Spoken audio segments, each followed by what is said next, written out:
The thunder rolled across the city like a freight train, shaking the windows of Marcus Reed's cramped studio apartment. He sat hunched over his laptop, editing photos from a wedding shoot he'd completed the previous weekend. The pay wasn't great, but wedding photography kept his bills current while he pursued more artistic projects that rarely sold. At 29, Marcus had imagined his life would look different. He'd pictured himself as an established photographer, with gallery shows and magazine spreads, not someone scraping by with weekend weddings and corporate headshots. The breakup with his girlfriend of 3 years hadn't helped his confidence any. Rachel had been brutally clear about why she was leaving: his lack of ambition and refusal to grow up and get a real job. The apartment felt cavernous despite being barely 400 square feet. Every corner held memories of Rachel: the kitchen table where she'd lectured him about financial responsibility, the couch where she'd rolled her eyes at his photography magazines, the bedroom where their conversations had grown increasingly cold and distant. A sharp knock at his door cut through the storm's rumble. Marcus frowned, glancing at his phone. Nearly midnight on a Tuesday. None of his friends would show up unannounced this late, and his delivery apps had stopped running hours ago due to the weather. The knocking came again, more insistent this time. Marcus saved his work and padded to the door in his socks. Through the peephole, he saw a figure in a dark coat, shoulders hunched against the rain. He couldn't make out the face clearly. "Who is it?" he called through the door. "Marcus, it's Chloe Santos. From college." Name hit him like a physical force. He hadn't heard from Chloe in over 4 years, not since she'd moved to Seattle for law school. They'd been close friends during their senior year at Northwestern, bonding over late-night conversations about art, dreams, and their shared love of terrible horror movies. Marcus quickly unlocked the deadbolt and chain, pulling the door open. Chloe stood in the hallway, absolutely drenched. Her dark hair was plastered to her scalp, and her expensive-looking coat was soaked through. But her smile was exactly as he remembered it, slightly crooked, with that hint of mischief in her. Brown eyes.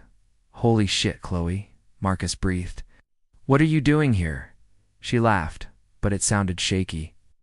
"Can I come in first? I'm literally drowning out here." "Of course. Sorry." He stepped aside, watching as she entered his small space. Water dripped from her coat onto his hardwood floor. "Let me get you a towel." Now, as he rummaged through his linen closet, Marcus tried to process what was happening.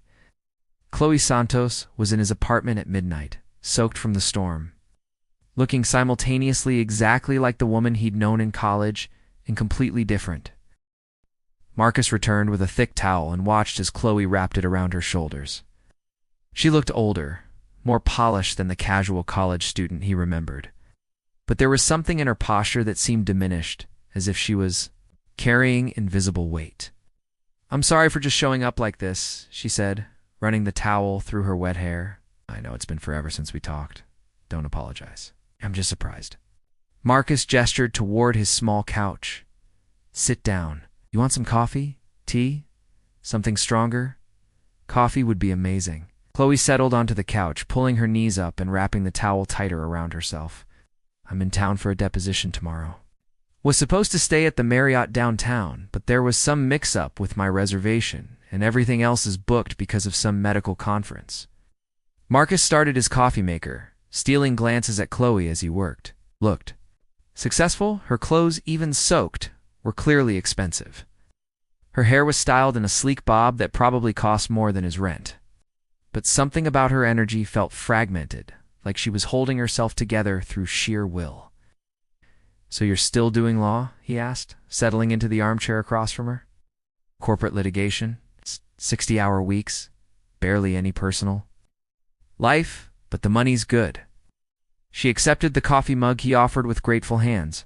"What about you? Still chasing the perfect shot?" Marcus felt heat creep up his neck. "Wedding photography mostly.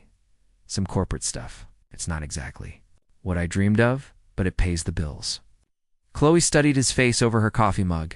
"You say that like you're apologizing for it?" "My ex-girlfriend certainly thought I should be." The words slipped out before he could stop them. "Ex-girlfriend. Rachel. We broke up 6 months ago. She felt I lacked ambition." Marcus rubbed the back of his neck. What about you? Married? Dating some hotshot lawyer?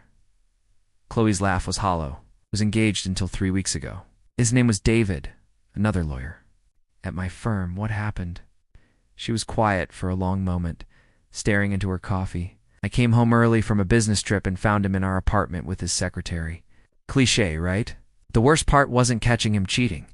It was realizing I felt more relieved than hurt. Marcus leaned forward, relieved. I'd been so unhappy for so long, but I kept telling myself it was just work stress. David had this way of making me feel like my feelings weren't valid, like I was being too emotional or too dramatic. She looked up at Marcus. Do you remember how I used to be in college? I had opinions about everything. I'd argue with professors, stay up all night debating politics and philosophy.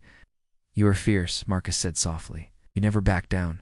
From anything, David hated that about me. He said it was unprofessional, that I needed to learn when to pick my battles. Gradually, I just stopped fighting about anything. She set down her coffee mug. When I caught him cheating, my first thought was that I could finally stop pretending to be the person he wanted me to be. The apartment felt smaller suddenly, filled with the weight of their confessions. Outside, the storm was beginning to calm, but inside, something was stirring. A recognition of shared pain, of dreams deferred and selves diminished. I remember you differently too, Chloe said quietly. You used to talk about your photography like it was the most important thing in the world. Your eyes would light up when you showed me your prints. Rachel said that passion was childish. I needed to focus on building something stable instead of chasing artistic fantasies. They sat in comfortable silence, both lost in memories of who they used to be before life taught them to settle for less than they deserved. The next morning, Marcus woke to the smell of coffee brewing and the sound of someone moving quietly in his kitchen. For a moment, panic flashed through him. Had Rachel come back? But then he remembered. Chloe was here, sleeping on his couch. After their late-night conversation, he found her standing by his window, holding a steaming mug and looking out at the city. She'd borrowed one of his Northwestern t-shirts and a pair of his sweatpants, her business clothes hanging over his bathroom, door to dry. Seeing her in his clothes, comfortable in his space, stirred something in his chest that he hadn't felt in months. Morning, he said softly, not wanting to startle her. She turned, smiling. I hope you don't mind. I found your coffee stash. Mi casa su casa. Duh. Marcus poured himself a cup and joined her by the window. How did you sleep? Better than I have. In weeks, actually. Your couch is more comfortable than my $1,000 mattress. She paused. I called in sick to work today. Marcus raised his eyebrows. The corporate lawyer played hooky? I know. It's shocking. Chloe's smile turned mischievous, reminding him of the girl who used to convince him to skip classes for impromptu photography sessions around campus. I haven't taken a sick day in 2 years. I figure I'm due. They spent the morning walking through Marcus's neighborhood, Chloe wearing his spare jacket that was too big for her frame. She asked questions about his photography, really listened to his answers in a way that made him remember why he'd fallen in love with capturing moments in the first place. At a small cafe, they sat outside despite the cool air, sharing stories about their respective toxic relationships.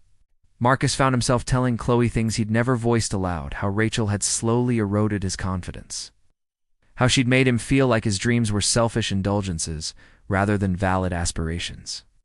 She had this way of asking about my work that made it sound trivial, Marcus said, stirring his coffee absently. Like, how was your little photo shoot today? Or she'd introduce me to her friends as Marcus. He takes pictures. Chloe winced. David did something similar. He'd tell people I was just a junior associate, even after I made partner. Like my achievements were somehow lesser than his. When did you realize it wasn't normal? And I found myself apologizing for getting excited about a case I'd won. I actually said sorry for being happy about my own success. Chloe shook her head. What about you? Marcus was quiet for a moment, remembering. There was this sunset I photographed last year. The light was incredible.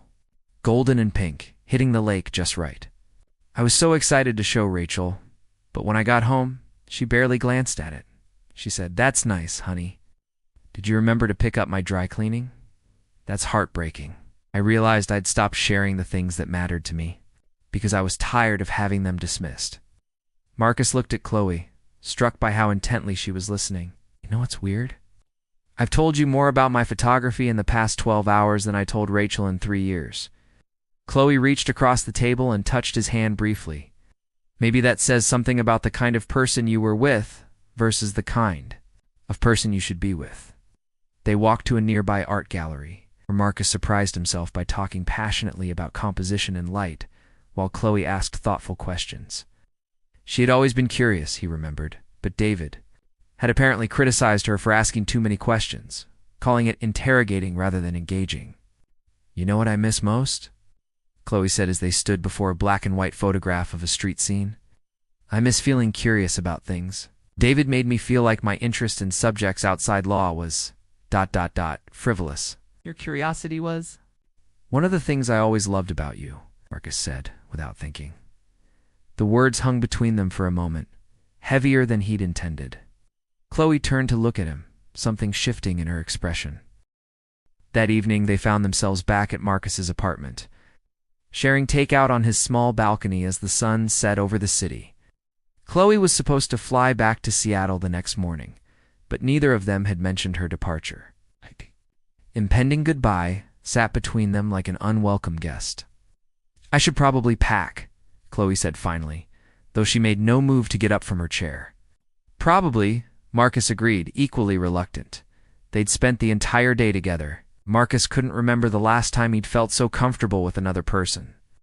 Chloe had reminded him of parts of himself he'd thought were lost.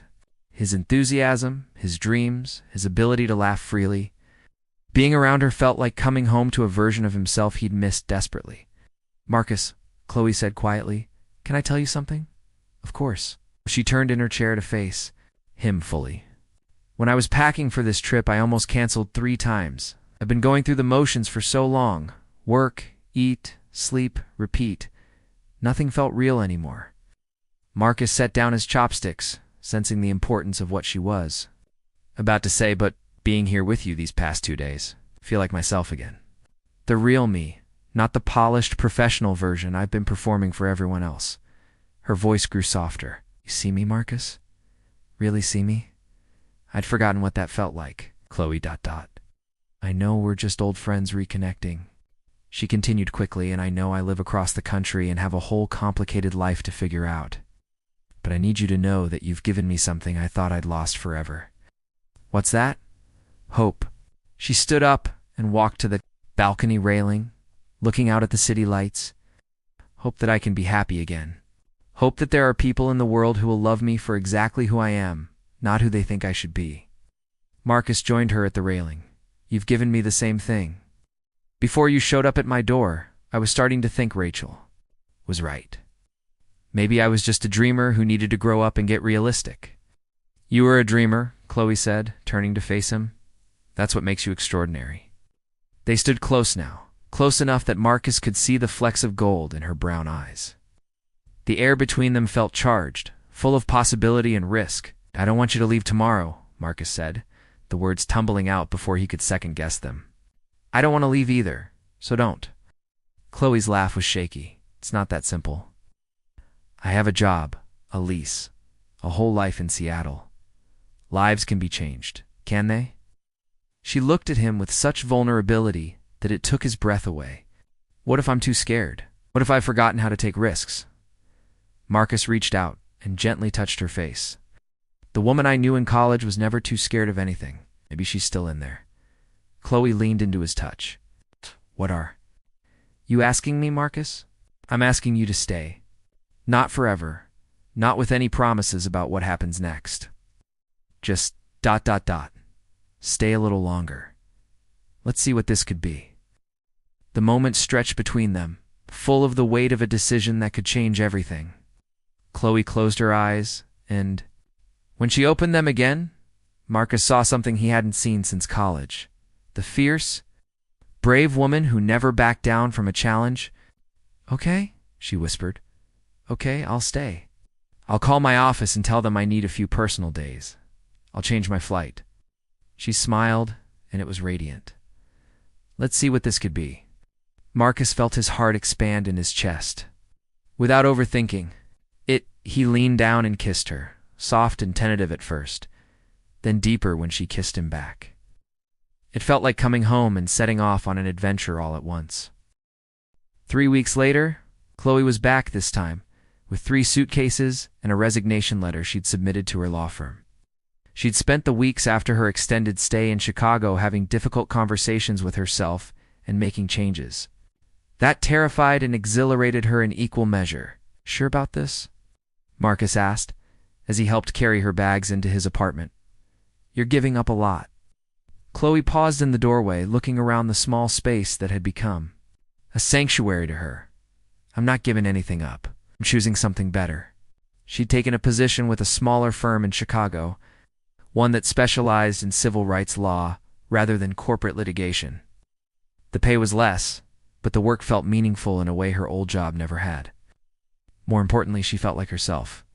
Again, curious, passionate, unafraid to speak her mind. Marcus had been busy too.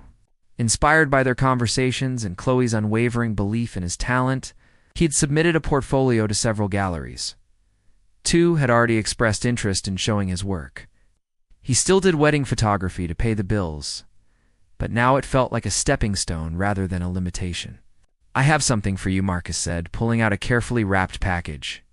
Inside was a framed photograph, the sunset he'd taken the year before, the one Rachel had barely glanced at. But this print was different, more vibrant and alive than the version on his computer screen. "I spent hours in the darkroom getting this right," Marcus explained. "I wanted you to have something that represents ... this U.S. The moment everything changed." Chloe traced the frame with her finger, tears gathering in her eyes.